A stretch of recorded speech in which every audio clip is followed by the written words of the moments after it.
할렐루야. 금요기도에 오신 여러분을 진심으로 환영합니다. 이 시간에 강력한 하나님의 말씀의 은혜와 또 기도 응답의 역사가 있기를 주님의 이름으로 축복합니다. 여호수아 1장 말씀은 많이 아실 겁니다. 오늘 이 본문 말씀을 바탕으로 한 걸음 내딛는 힘이라는 제목으로 같이 말씀 나누겠습니다. 1987년부터 중앙일보에서 기자로 근무해온 배상복이라는 분이 있습니다. 글쓰기를 참 잘하시는 분인데 이분이 자신이 평생 글을 써오면서 남겨주고 싶었던 노하우를 바탕으로 2015년에 문장기술이라는 책 한 권을 씁니다. 이 책에서 문장의 10계명이라고 해서 글쓰기를 할 때 중요한 10가지를 소개하는데요. 자, 이런 내용들입니다. 간단 명료하게 작성하라. 피동형으로 만들지 마라. 단어의 위치에 신경 써라. 정확한 단어를 선택하라. 어려운 한자어는 쉬운 말로 바꿔라 등이 있는데 이 중에서 가장 눈에 들어왔던 건 두 번째로 소개한 계명, 중복을 피하라입니다. 자, 이렇게 설명합니다. 같은 단어나 표현이 반복되면 읽기 불편하고 지루하다. 또 문장의 기본 요건인 간결성이 떨어짐으로써 글의 세련된 맛이 없어진다. 의미를 크게 해치지 않는 선에서 중복된 부분을 다른 말로 바꾸어 주거나 불필요한 표현을 빼면 한결 깔끔하고 부드러운 문장이 된다. 구절도 마찬가지다. 표현을 다양하게 하지 못하고 무의식적으로 같거나 비슷한 구절을 되풀이함으로 문장이 단조로워진다. 단어 중복과 마찬가지로 필요 없는 것은 빼고 중복되는 부분을 문맥에 맞게 적당히 바꾸어 주면 단순함을 피할 수 있고 글도 훨씬 부드러워진다. 만약에 배상복 씨가 오늘 여호수아 1장 말씀을 봤다면 빨간 펜으로 쭉쭉 그어가면서 중복을 피하라는 말을 했을 겁니다. 여호수아 1장은 이 앞부분에서 강하고 담대해라 또는 땅을 주겠다라는 말이 불필요하게 반복되면서 표현됩니다. 심지어 원문으로 살펴보면 문장이 서로 꼬일 정도로 땅을 주겠다 또는 강하고 담대하라는 말이 엉켜 있습니다. 그도 그럴 것이 오늘 말씀을 잘 살펴보면 하나님께서 얼마나 다급하게 여호수아에게 말씀했는지 알 수 있습니다. 1절부터 9절까지는 하나님이 여호수아에게 하시는 말씀인데, 자, 1절이 이렇게 시작하죠. 한번 보십시오.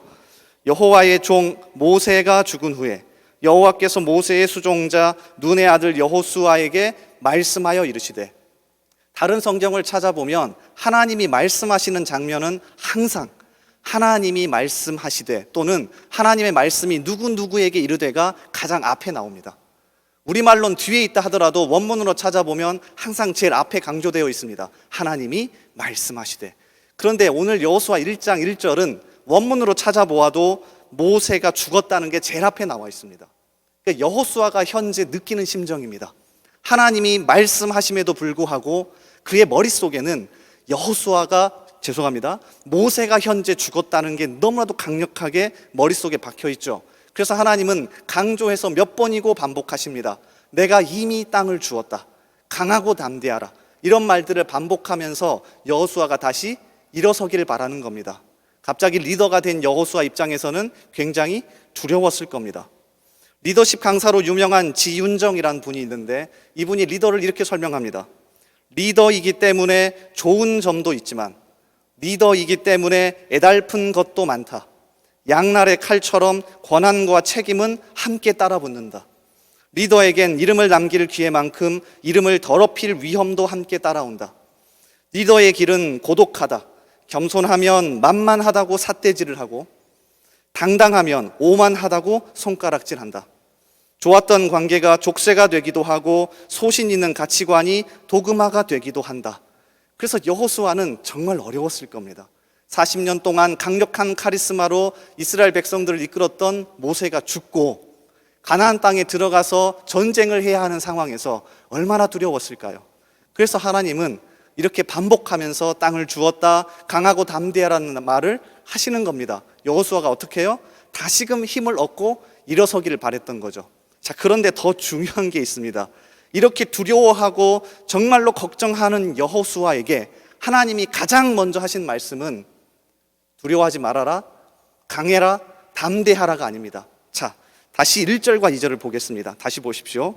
여호와의 종 모세가 죽은 후에 여호와께서 모세의 수종자 눈의 아들 여호수아에게 말씀하여 이르시되, 첫 번째 말씀이 뭡니까? 강하고 담대하라, 두려워하지 마가 아닙니다. 내 종 모세가 죽었으니 이제 너는 이 모든 백성과 더불어 일어나 이 요단을 건너 내가 그들 곧 이스라엘 자손에게 주는 땅으로 가라. 정확하게 세 가지의 명령으로 되어 있습니다. 일어나라, 건너라, 가라. 일어나는 것, 건너는 것, 가는 것, 이 세 가지는 정확하게 한 가지 이미지인데 멈춰있던 현재의 어떤 상황에서 한 걸음 내딛어서 움직이는 모습입니다. 앉아 있었다면 일어서야 하고요. 강 건너편에 있었다면 건너가야 하고요. 우리가 아무것도 하지 않고 멈춰 있었다면 한 발 움직여서 가야 합니다. 그러니까 두려워하고 떨고 있는 여호수아에게 하나님이 첫 번째로 주신 메시지는 일어나, 건너가, 한 걸음 내딛어 봐 라고 하는 이 음성입니다. 폴 트루니에라고 하는 분이 있습니다. 스위스의 내과 의사이자 기독교 심리학이라고 하는 분야를 여신 분인데 이분의 책 한번 읽어보면 좋으실 것 같아요. 대표적인 책이 모험으로 사는 인생인데 여기에서 오늘 여호수아 1장 1절과 아주 비슷한 상황을 이렇게 설명합니다. 들어보십시오. 모험으로 사는 인생은 두려움 없는 삶이 아니라 오히려 각종 두려움을 충분히 인지하는 가운데 영위하는 삶이다. 모험으로 사는 인생은 두려움이 있음에도 불구하고 앞으로 나아가는 삶이다. 인생은 진보냐 보전이냐의 끊임없는 게임이다. 언제나 우리는 다시 위험을 감수하는 것을 거부함으로써 우리가 이미 갖고 있는 것을 그대로 보존하려는 유혹을 받는다. 그러나 이것은 모험의 종말을 의미한다. 그러면서 이렇게 얘기해요. 한 걸음 내딛는 것이 우리 인생의 가장 강력한 힘이다. 실제 이 책의 원 제목을 보면 우리말로는 모험으로 사는 인생이라고 번역을 했는데 직역하면 이렇습니다. 그 삶의 그 모험. 이분은 삶 자체는 무조건 한 걸음 내딛는 모험이라고 본 겁니다. 적어도 살아있다면 한 걸음 내딛어서 움직이는 것, 적어도 믿음을 가졌다면 두려워도 한 걸음 내디딜 수 있는 것. 자, 이게 믿음을 가진 사람, 또 진짜 살아있는 사람의 모습이라고 한 거예요. 그러니까 하나님은 여호수아를 너무 낮게 보지 않으셨습니다. 간단한 위로의 말로 어렵지, 나 알아, 두렵지, 안다고 이렇게 이야기하지 않으십니다. 오히려 일어나라, 건너라, 그리고 가라 라고 먼저 여호수아를 인정해 주시는 겁니다. 자, 그리고 여기에서 끝내지 않습니다. 이어지는 2절과 3절 그리고 9절까지의 내용을 보시면 하나님이 왜 우리가 일어서고 건너고 가야 하는지, 어떻게 힘을 얻을 수 있는지에 대해서 두 가지를 주십니다. 한 걸음 내딛는 게 힘입니다. 그런데 한 걸음 내디딜 수 있게 하나님은 홀로 서 계시지 않고 우리에게 두 가지의 힘을 주셨습니다. 자, 이 두 가지를 오늘 같이 살펴볼 겁니다. 이 두 가지를 같이 살펴보시면서 혹시 앉아 계십니까? 일어서길 바랍니다. 앉아 계십니까? 하니까 다들 쳐다보셨는데요. 앉아 계시죠. 만약에 여러분이 건너지 않으셨습니까? 건너실 수 있길 바랍니다. 만약에 여러분이 가지 못하십니까? 그러면 오늘 가실 수 있길 바랍니다. 그래서 이 두 가지를 살펴보고 다시금 주님 앞에 결단하는 이 시간이 되기를 주님의 이름으로 소원합니다. 자, 첫 번째는 신실하신 하나님의 성품 때문에 우리가 한 걸음 내디딜 수 있습니다. 신실하신 하나님의 성품이요. 더 정확하게 얘기하면 약속하고 이미 주신 하나님 때문에 가능합니다. 자, 2절과 3절을 잘 살펴보시면 아주 재미있는 그림 하나가 그려집니다. 자, 2절을 보십시오. 하나님이 땅을 주겠답니다. 내가 그들 곧 이스라엘 자손에게 뭐하는? 주는 그 땅으로 가라. 분사 형태로 되어 있습니다. 그러니까 현재 하나님이 아직 주지는 않았고요, 주고 계시는 상황을 강조하는 표현입니다. 아직 완전히 주어지지 않았습니다. 약속하시는 장면입니다. 자, 그리고 3절로 넘어가 보실래요? 3절에 가면 다시 한번 또 얘기하십니다. 내가 모세에게 말한 바와 같이 너희 발바닥으로 밟는 곳. 자, 이게 2절에 주는과 비슷한 표현인데 여전히 아직 밟지 않았고 하나님이 야, 내가 밟으면 줄 거야 라고 약속하시는 장면입니다. 자, 그리고 3절이 어떻게 끝을 맺습니까? 밟는 곳은 모두 내가 너희에게 주었노니. 정확하게 완료 형태로 되어 있습니다. 그러니까 2절과 3절을 잘 보시면 하나님이 현재 약속하시고 우리가 아직 가지 않고 밟지도 않았는데 이미 주었다라고 끝을 내버리십니다. 이게 아주 독특한 표현입니다. 주시겠다고 약속하시면서 이미 끝났답니다. 그러니까 이 부분은 단순하게 하나님이 약속하신다, 이루신다 이런 정도가 아닙니다. 여기서 발견할 수 있는 확실한 진리는 하나님에게 현재 하시는 말씀은 이미 이루어진 것 같습니다. 하나님이 이 자리에서 현재 하시는 말씀은 이미 이루어진 것 같습니다. 단순하게 실존과 단순하게 본질이 같다, 동일하다 이 정도의 철학적인 신학적인 이야기가 아닙니다. 하나님은 약속하시고 변하지 않고 신실하시기에 우리가 앞으로 어떻게 살아가든 이미 이루실 거라는 신실함을 표현합니다. 여러분, 그래서 성경을 살펴보면 하나님이 우리를 다루시면서 항상 약속을 하십니다. 독특하죠. 그냥 우리를 다루실 수도 있는데 언약이라고 해서 창세기부터 우리와 약속하시고 신실하게 인도해 가면서 이루시는 것을 우리에게 보여줍니다. 이건 하나님이 얼마나 우리 가운데 신실하게 역사하시고 함께 하시는지를 보여주는 하나의 방편이죠. 마이클 브라운과 자크 킬이라는 사람이 같이 집필한 언약신학의 초대라는 책이 있습니다. 좀 어려운데 이 책에서 그래도 조금 쉬운 부분 하나를 여러분과 나누고 싶은 부분 하나를 가져왔는데 한번 들어보십시오. 우리는 약속들이 깨진 세계 속에 산다. 신문을 들고 읽어보거나 친구나 부부 사이의 대화를 들어보라. 또는 당신이 실망했던 경험이나 다른 사람을 실망시켰던 경험도 생각해보라. 이와는 정반대로 삼위 하나님은 지키지 못한 약속을 하신 적이 단 한 번도 없다. 성경 역사 전체에서 하나님은 언약 백성을 신부로 비유하신다. 비록 그 신부가 자신의 미모를 이용해서 다른 연인을 유혹하고 불륜 행위에 자신의 부유함을 탕진할지라도 주님은 스스로 하신 약속을 지키신다. 하나님 편에서 자신의 신실하심으로 말미암아 가장 큰 개인적 희생을 대가로 보증하시는 것이 언약이다. 그러므로 언약이란 단어는 신실하신 하나님을 보여준다. 절망 중에도 다시 일어서는 힘이 된다. 그래서 성경을 펴보시면 하나님의 약속으로 가득합니다. 우리가 깨닫길 바라는 겁니다. 내가 말한 건 이미 이루어진 것 같다. 왜냐하면 나는 너희와 같이 변하지 않고 계속해서 신실하게 너 옆에서 인도해 갈 것이기 때문이다. 이걸 우리에게 보여줍니다. 그래서 여호수아에게 하나님이 첫 번째로 이 이야기를 하는 겁니다. 너 모세 옆에서 봤잖아.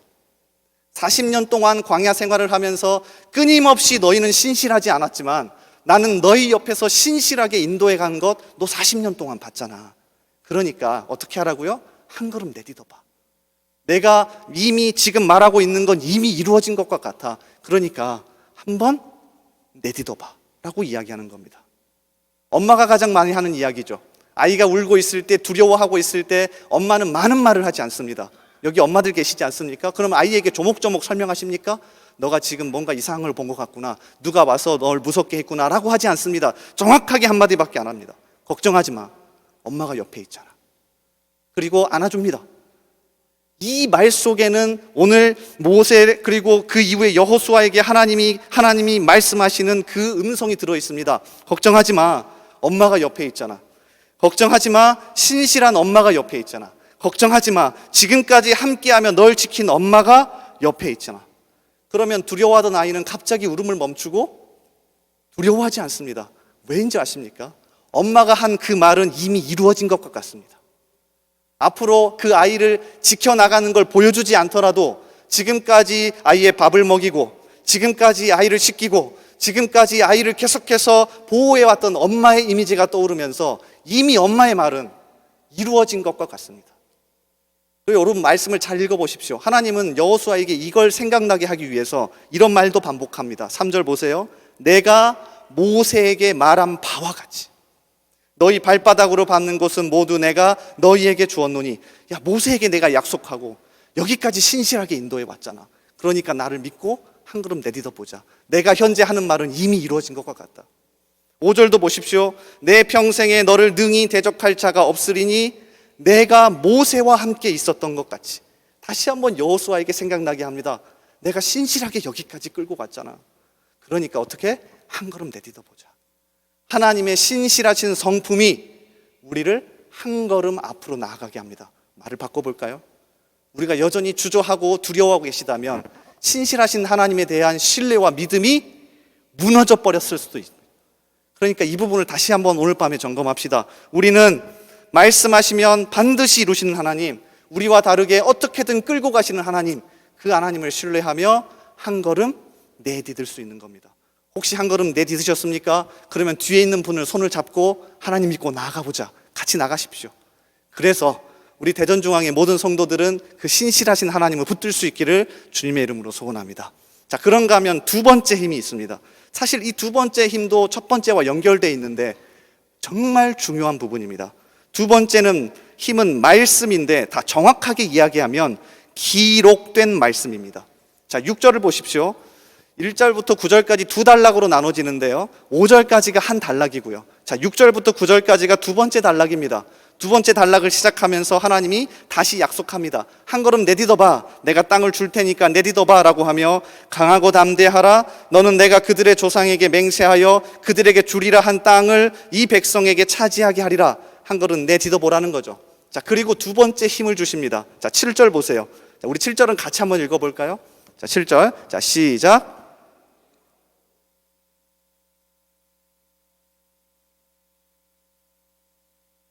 우로나 좌로나 치우치지 말라. 그리하면 어디로 가든지 형통하리니 나의 종 모세가 내게 명령한 그 율법. 자, 이걸 단순하게 율법과 말씀으로만 생각하지 마십시오. 여호수아 입장에서 현재 처음으로 기록된 말씀이 주어졌습니다. 모세오경은 모세가 썼습니다. 그러면 모세오경이 처음으로 기록되어서 우리가 읽고 묵상할 수 있게 기록된 말씀이 처음으로 주어진 겁니다. 그래서 여호수아에게 나의 종 모세가 내게 명령한 그 율법이라고 이야기하십니다. 자, 이어지는 8절도 보십시오. 이 율법 책을 내 입에서 떠나지 말게 하며 주야로 그것을 묵상하여 그 안에 기록된 대로, 이 율법 책이라고 되어 있고 기록된 것이라고 되어 있습니다. 이게 아주 독특한 부분입니다. 사실 처음에 여호수아가 이 얘기를 들었을 때는 속상했을 겁니다. 실망했을 거예요. 모세에게 많은 이야기를 들었을 겁니다. 하나님이 두려워하던 모세의 한 걸음을 내딛게 하기 위해선 많은 걸 주셨습니다. 모세가 80세에 부름을 받았을 때 하나님, 저는 나이도 많고 힘도 없고 능력도 없습니다. 근데 가장 첫 번째, 말을 못합니다. 이건 제가 봤을 때 순거짓입니다. 뒤에 봐보십시오. 모세가 얼마나 말을 잘하는지. 그래서 하나님이 이렇게 이야기하시죠. 자, 보십시오. 출애굽기 4장 10절. 모세가 여호와께 아뢰되 오 주여, 나는 본래 말을 잘하지 못하는 자니이다. 주께서 주의 종에게 명령하신 후에도 역시 그러하니 나는 입이 뻣뻣하고 혀가 둔한 자니이다. 그러자 하나님이 정확하게, 아주 너무 친절하게 아론을 붙여주면서 이렇게까지 약속하십니다. 너는 그에게 말하고 그의 입에 할 말을 주라. 내가 내 입과 그의 입에 함께 있어서 너희들이 행할 일을 가르치리라. 그가 너를 대신하여 백성에게 말할 것이니 그는 내 입을 대신할 것이요 너는 그에게 하나님같이 되리라. 물론 아론이 말을 엄청 잘하거나 많이 하지 않았을지라도 하나님께서 이렇게 약속해 주셨기에 옆에 아론을 끼고 내 동역자로서 엄청난 힘이 됐을 겁니다. 하나님, 저는 능력이 없는데요. 그러자 하나님은 이번에는 능력의 지팡이를 주십니다. 출애굽기 4장 17절. 너는 이 지팡이를 손에 잡고 이것으로 이적을 행할지니라. 실제로 모세가 이 지팡이를 붙잡고 바로왕 앞에 나아갈 때 성경은 이렇게 묘사합니다. 모세가 그의 아내와 아들들을 나귀 위에 태우고 애굽으로 돌아가는데 모세가 하나님의 지팡이를 손에 잡았더라.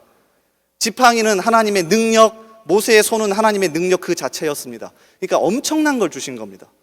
말을 하지 못하다고 하자 아론이라는 동역자를 붙여주셨고, 하나님, 저는 능력이 없는데요 라고 하자 하나님의 능력의 지팡이를 주셨다고요. 여러분, 실제로 출애굽기를 읽어보면 모세가 지팡이 갖고 진짜 많은 일을 하지 않습니까? 여러 가지 이적을 일으켰습니다. 심지어 이 지팡이로 바위를 치자 물이 솟아났고요, 홍해를 밤새 가르기도 했습니다. 그러니까 모세가 지팡이를 손에 들었을 때 사람들은 하나님의 능력이 임한다고 생각했을 거예요. 여러분도 한 개 정도 있으면 좋지 않겠습니까? 그러니까 여호수아 입장에서는 속상하다고요. 여러분이 여호수아라고 생각해 보십시오. 하나님, 솔직히 모세보다 제가 더 지금 힘듭니다. 모세는 그저 광야 40년 생활을 이끌었을 뿐이지만 저는 전쟁도 한번 해보지 않은 얘들을 데리고 들어가서 전쟁해야 합니다. 그러면 모세에게 지팡이 1개 주셨으면 저는 2개 주셔야 하는 거 아닙니까? 아론이라는 전략가, 아론이라는 정말 말 잘하는 동역자를 주셨으면 저는 적어도 수백 명은 주셔야 하는 거 아닙니까? 그래야 들어가서 땅을 건너서 싸워보기라도 하는 것 아닙니까? 솔직히 제가 여호수아면 진짜 속상했을 것 같습니다. 하나님 더 좋은 거 주셔야죠. 그런데 하나님은 정확하게 기록된 말씀을 주셨습니다. 이게 하나님이 여호수아에게 줄 수 있는 최선이었습니다. 아니, 최고였습니다. 모세의 시절은 아직 기록된 말씀이 없습니다. 그래서 하나님은 눈에 보이게 아론도 주셔야 했고 눈에 보이게 손에 지팡이도 들려주셔야 했습니다. 그런데 드디어 출애굽 2세대 여호수아 시대에 가면 기록된 말씀이 생깁니다. 묵상할 수 있었고요, 읽을 수 있었고요. 그래서 하나님이 직접 말씀하시지 않아도 그 안에서 하나님의 성품과 하나님이 하신 일과 심지어 첫 번째 주셨던 힘, 신실하게 하나님이 여기까지 인도해 주셨던 이야기를 읽을 수 있었다고요. 여호수아는 반신반의하며 성경을 읽었을 겁니다. 신명기 1장 30절을 읽으며 모세의 입을 선포된 그 말씀을 다시 한번 묵상했을 겁니다. 너희보다 먼저 가시는 너희의 하나님 여호와께서 애굽에서 너희를 위하여 너희 목전에서 모든 일을 행하신 것 같이 이제도 너희를 위하여 싸우실 것이며 힘을 얻었을 겁니다. 맞아. 광야에서 불과 구름으로 지키신 일을 말씀을 묵상하며 떠올렸을 겁니다. 그는 너희보다 먼저 그 길을 가시며 장막 칠 곳을 찾으시고 밤에는 불로 낮에는 구름으로 너희가 갈 길을 지시하신 자이시니라. 두려워지고 주저앉고 싶을 때마다 신명기 9장 3절을 펴서 읽었을걸요. 오늘 너는 알라. 내 하나님 여호와께서 맹렬한 불과 같이 내 앞에 나아가신 즉 여호와께서 그들을 멸하사. 맞아. 기록된 말씀을 묵상하며 그 안에서 하나님을 만나고 발견한 겁니다. 여러분, 이게 힘입니다. 이게 힘입니다. 제가 군에서 군목 시절을 하면서 병사들에게 가장 많이 했던 이야기가 있습니다. 그래, 불교 법당에도 가도 좋고 천주교 성당에도 가도 좋은데 교회를 와라. 이유는 단 한 가지다. 교회는 목사가 없어도 예배할 수 있고, 목사가 없어도 하나님 만날 수 있고, 목사가 없어도 하나님 앞에 나아갈 수 있다. 그런데 성당은 신부가 없으면 미사 못 드려. 법당에서도 스님이 없으면 그 절대 법회를 할 수 없다. 그런데 교회는 목사가 없어도, 제가 괜히 제 얼굴에 침 뱉는 것 같은데요, 목사가 없어도 하나님이 주신 기록된 말씀 가운데 묵상하고 읽으며 하나님 만날 수 있고 나아갈 수 있다. 신뢰할 수 있다. 이렇게 좋은 게 어디 있니? 그래도 많이 안 오더라고요. 그런데 중요한 건 기록된 말씀이 처음으로 여호수아에게 주어진 겁니다. 그러니까 하나님은 제일 좋은 걸 지금 주고 계신 겁니다. 여호수아가 그걸 깨닫길 바랐습니다. 그리고 현재를 살아가는 우리에게도 하나님이 하시는 말씀입니다. 그래서 종교개혁가들은 성경을 묵상하기 위해서, 아니 정확하게 얘기하면 자신의 말로 기록된 말씀을 읽게 하기 위해서 노력했습니다. 여러분, 루터 아십니까? 루터라는 사람은 교황에게 파문을 당한 다음에 이름을 바꿉니다. 융커 요르크라는 이름을 바꾸고 한 일이 딱 한 게 있습니다. 뭐였냐면 라틴어로 되어 있는 성경을 자신의 모국인 독일 사람들에게 읽히고 싶어서 독일말로 성경을 번역했습니다. 이유는 단 하나, 독일어로 기록된 성경을 읽히게 하고 싶다. 그래서 그가 열심히 번역한 끝에 9월 달에 성경을 펴내고 9월 성경이라고 이름을 붙였습니다. 초판을 3,000부 냈는데 한 달 만에 다 팔렸습니다. 이유는 하나인데요, 당시 라틴어 필사 성경은 500굴덴이라는 가격이 있었답니다. 굴덴이 당시 화폐 가격인데 1굴덴은 노동자의 2주 또는 3주의 급여였습니다. 당시 루터는 대학 교수였기 때문에 8굴덴을 받았고요. 그러니까 굉장히 부유했습니다. 우리나라 돈으로 이렇게 좀 바꿔보면 노동자는 약 100만 원, 루터는 800만 원을 벌었습니다. 그러니까 500굴덴은 얼마입니까? 5억입니다. 여러분, 5억 주고 성경 사시겠습니까? 살 수 없습니다. 그래서 루터는 성경을 자기 나라 말로 기록된 성경으로 출판하고 1.5굴덴에 팔았습니다. 노동자들에게 희망이 생겼습니다. 우리도 2달 또는 3달 정도 열심히 일하고 돈을 모으면 기록된 성경을 살 수 있다. 기록된 성경 속에서 하나님을 만나고 하나님을 경험할 수 있다. 그래서 한 달 만에 다 팔립니다. 이건 우리에게도 많은 것을 시사합니다. 우리는 가장 좋은 무기를 손에 들고 있으면서도 내팽겨치고 살아갑니다. 그래서 제가 청년들에게 가장 많이 혼내는 건 성경 안 들고 왔을 때. 우리에게 가장 좋은 무기가 있습니다. 여러분, 이 무기를 소홀하게 생각하지 마십시오. 조지 뮬러라는 사람 아십니까? 그는 기도의 사람이었죠. 영국 사람이었고 수만 번 기도의 응답을 받았다는 사람인데 그도 말씀 묵상을 제일 중요하게 생각했던 것 아십니까? 정확하게는 기록된 말씀. 1841년 자신의 인생의 전기를 이렇게 남겨놓습니다. 지난 10년 동안 아침에 옷을 갈아입은 후 기도하는 것이 내 습관이었다. 대단한 사람이에요. 옷을 갈아입고 기도하는 게 습관이 된 사람입니다. 그런데 이제야 나는 내가 했어야 할 가장 중요한 것은 하나님의 말씀을 읽고 그것을 묵상하는 것임을 알았다. 그것으로 내 마음이 위로와 격려를 받고 경고와 질책을 들으며 훈계를 받을 수도 있기 때문이다.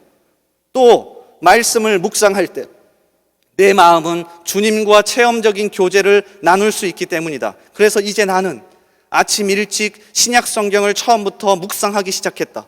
조지 뮬러가 기도의 사람인 건 아는데 얼마나 말씀을 많이 읽었던 사람인지는 잘 모르더라고요. 계속해서 이렇게 이야기합니다. 주님의 귀한 말씀에 주께서 복 주시기를 몇 마디 간구한 후 먼저 하나님의 말씀을 묵상하기 시작했다. 자, 그리고 이 다음 구절이 사실 설교자인 제가 가장 은혜를 받았던 구절입니다. 구절구절 살펴서 거기서 복을 얻으려고 하되 공적인 말씀 사역을 위해서나 설교거리를 찾기 위해서가 아니라 내 영혼의 양식을 얻기 위해 묵상하였다. 그 결과는 거의 늘 한결같았다. 몇 분 안에 내 영혼은 고백, 감사, 참회 혹은 간구에 이르게 되었다. 즉 나는 기도하지 않고 묵상에 몰두했을 뿐인데 그 묵상이 거의 즉시 기도로 변한 것이다. 그가 10년 만에 기도하면서 깨달은 진리였습니다. 여기 기도 많이 하시는 분 계십니까?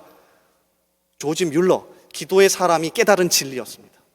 그러니까 다시금 오늘 우리에게 주어진 기록된 말씀이라는 엄청난 무기를 소홀하게 생각하지 맙시다. 이게 우리를 한 걸음 내디딜 수 있게 하는 힘입니다. 두 가지를 같이 나눴죠. 신실하신 하나님의 성품과 기록된 하나님의 말씀. 이 두 가지가 우리 손에 잡혀 있다면 우리는 어느 순간이든 일어설 수 있고 어느 순간이든 건너갈 수 있고 어느 순간이든 갈 수 있습니다. 말씀 한 구절을 다시 마지막으로 나누며 설교를 마칠까 합니다. 여호수아가 1장에서 이 말씀을 받고 신실하신 하나님을 묵상했을 겁니다. 그리고 기록된 말씀을 다시금 들여다보았을 겁니다. 자, 그리고 나서 5장에 가면 여호수아에게 엄청난 사건 하나가 생깁니다. 잘 보십시오. 5장에서 드디어 요단강을 건넜습니다. 요단강을 건넌 다음 길갈에서 단체로 할례를 받고 이제 여리고성으로 전투를 하러 여호수아가 먼저 나아갑니다. 근데 앞에 누군가가 서 있었습니다. 여호수아가 놀라서 이렇게 묻습니다. 여호수아가 여리고에 가까이 이르렀을 때에 눈을 들어본즉 한 사람이 칼을 빼어 손을 들고 마주 서 있는지라. 여호수아가 나아가서 그에게 묻되 너는 우리를 위하느냐 우리의 적들을 위하느냐 하니 눈앞에 서 있는 사람을 보고 혹시 적이 아닐까라고 묻습니다. 그렇죠. 왜냐하면 요단강을 건넌 순간 가나안 7부족이 기다리고 있었기 때문입니다. 자, 근데 앞에 서 있던 사람이 정확하게 이렇게 이야기합니다. 나아가서 그에게 묻되 너는 우리를 위하느냐. 죄송합니다. 그 다음 절이요. 14절이요. 그가 이르되 아니라 나는 여호와의 군대 대장으로 지금 왔느니라 하는지라. 우리말로 보면 지금 막 도착한 사람처럼 보입니다. 그러니까 여호수아가 먼저 갔고 여호와의 군대 대장이 지금 막 도착한 것으로 보이죠. 근데 그런 뜻이 아닙니다. 지금 막 도착한 게 아니라 지금에서야 여호수아의 눈앞에 보여진 상태를 강조하는 말입니다. 무슨 말인 줄 아십니까? 항상 옆에서 동행했고 요단강도 먼저 가서 기다리고 계셨던 그 하나님을 드디어 여호수아가 보기 시작한 겁니다. 신실하신 하나님의 성품을 묵상하며 기록된 말씀 가운데서 매일같이 말씀을 묵상하고 기도하며 나아갔던 여호수아가 드디어 5장에 가면 하나님이 내 앞에 계셨구나 라는 것을 눈으로 보기 시작합니다. 그리고 여리고성 전투가 시작됩니다. 우리의 삶도 이래야 하지 않을까요? 우리가 두려움을 이겨내고 한 걸음 나아갈 수 있길 바랍니다. 오늘 이 밤에 다시금 이 진리를 붙잡고 일어서는 저와 여러분 되기를 간절히 소원합니다.